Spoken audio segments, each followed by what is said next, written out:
Yo, what's up mga Kabusko TV? I'm back.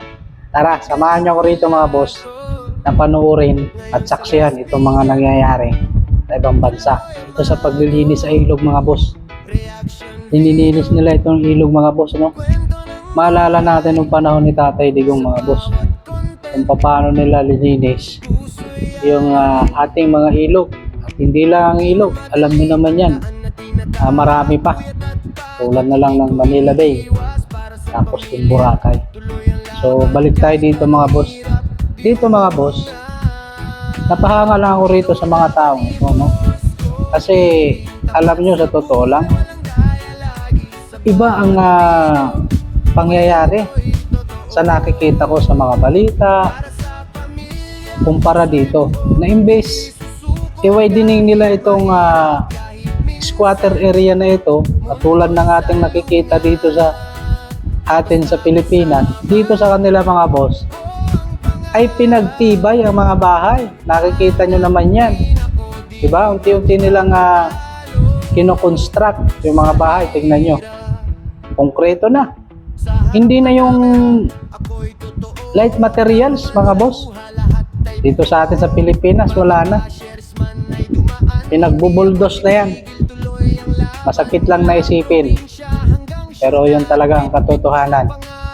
Pero base dito sa video natin pinapanood, ay mapapawaw ka na lang at mapapasana all. Kasi imbes na i-widening nila, pinaganda. Hindi lang ang ilog, kundi yung mga residente, yung kanilang mga tahanan. Alam nyo, sa totoo lang mga boss, para sa akin, ewan ko sa inyo, alam niyo mga boss, ang lupa naman talaga ay nilalang yan ng Diyos para sa atin. Kumbaga, tayo lang ang umangkin. So para dito sa nakikita ko mga boss, para bang binigay nila yung salitang karapatan na ibigay sa tao ang lupang iyan. Diba mga boss?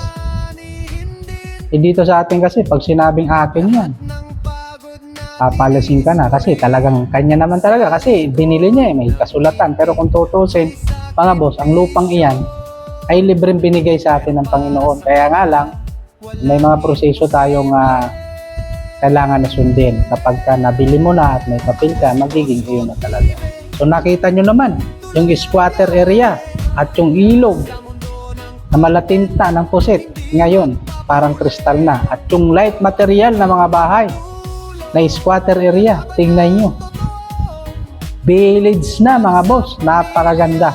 Sana balang araw maging ganito ang Pilipinas. Maraming salamat sa inyong panonood mga boss. Kung nandito ka pa sa part ng video ito, salamat at tinapos mo. God bless us all. Paalam.